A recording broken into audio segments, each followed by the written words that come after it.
السلام عليكم ورحمة الله وبركاته. أهلا وسهلا بكم في قناة طباخ محلي. فلوق اليوم يوم الجمعة، حبيت أنزله بنفس اليوم.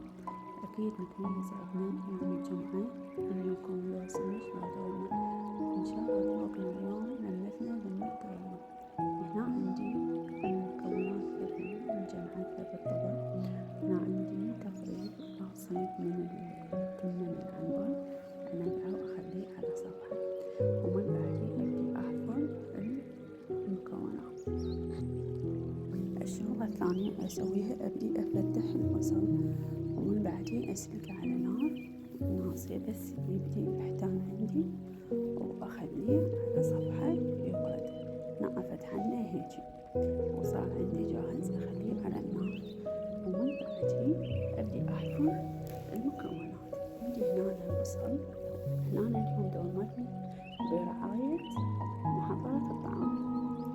صحيح أكو ناس ما يحبون محضرة الطعام، بس هي للأسرع. هنا عندي بصل راسين قصاصتين، هنا عندي فلفل بديت أحفر بيه، وهنا أكيد الباذنجان أحفره.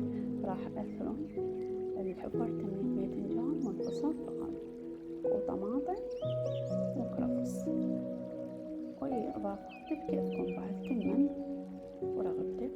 هنا عندي أبدي أحفر الباذنجان أسويه مثل الورقة، مش ما أخلي ببطنه كله أحفرنه.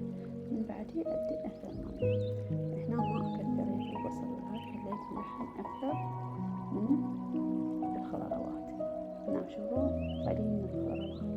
عندي لحم كيلو، ثارمته عجل وشحم كيلو كامل هذا عندي، وانتم حسب اللي عندكم متوفر. هنا الطماطم أحفرها وآخذ الحب مالتها، وهذني راح أثرمهم بديه. الكرفس والطماطم أثرمهم بديه محضرة الطعام. ومن بعدي أبدي أخلط المكونات كلها. الطماطم صارت جاهزة عندي، والكرفس هم جاهز عندي، وأخليه. ومن بعدي أبدي أحضر للصلصة. هنا عندي راح أبدي أجهز للصلصة. هاي صارت عندي جاهزة. بعدين قلبت الورق مال السمك وأنا أطفنه وأخليه على صفحة. هنا الدولمة مالتي سر نجاح الدولمة المكون جديد. هنا راح أضيف، راح يعطيكم طعم كلش طيب.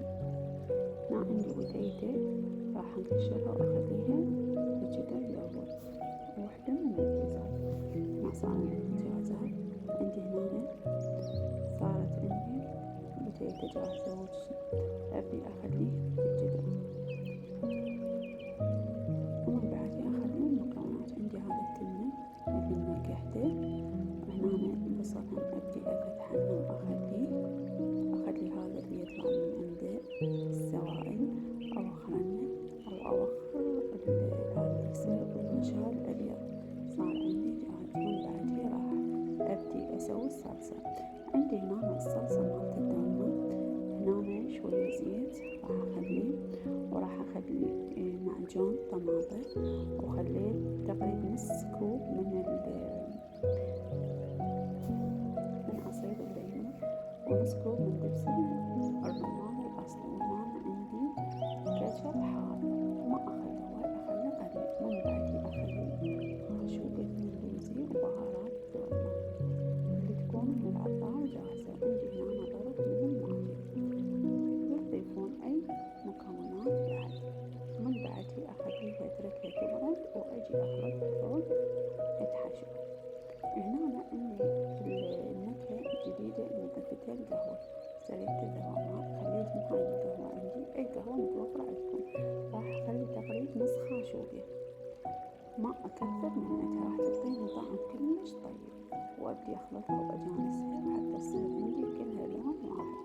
ومن بعدي أخلي أقراص البتيتة اللي جهزيتها والعوادين مالت السلق، أخليهم جوا الجدور. وأخلي زيت، ما أخلي الزيت اللي فوق يطلقس فوق، أخليه لي جوا على مود من فوق كله يطلع لي برا. ومن بعدي أبدي أحشي المكونات. حشي الفلفل والباذنجان وأكيد البصل، إذا كان عندكم باقي تضيفوا عليها باقي البصل بس هنا أنا ما ضفت الباقي لأن كانت متوفرة عندي. هنا أبدي ألف البصل دايب ذوبان، راح ينطي طعم كلش طيب هاي الطريقة. وهنا من بعد أبدي ألف السمك، أكمل البصل كله وأبدي ألف السمك، وراح أخليها على نار أول مرة ناصية، من هنا لما تبدأ عندي تذوب وتبدأ عندي تذبل، ومن بعدين أعلي النار عليها مدة نص ساعة، ومن بعدين همه أنصيها وأخليها مدة ساعة على نار ناصية. هنا شوفوا كله لفيته وكله جهزته وحطيته. لا تضيفون أي سوائل بعد لأن ما تحتاج، لأن المي مالت الدولمة مالتنا بيها مي، ما أخليها أي شي. هنا أكيد الطماطية راح أخليها بالنص ودايب يدوب، راح يكون عليها السلق. لا تضيفون أي مكونات مي أو شي. هاي صارت عندي جاهزة وأبدي أخليها مثل ما قلت لكم هاي صارت عندي جاهزة.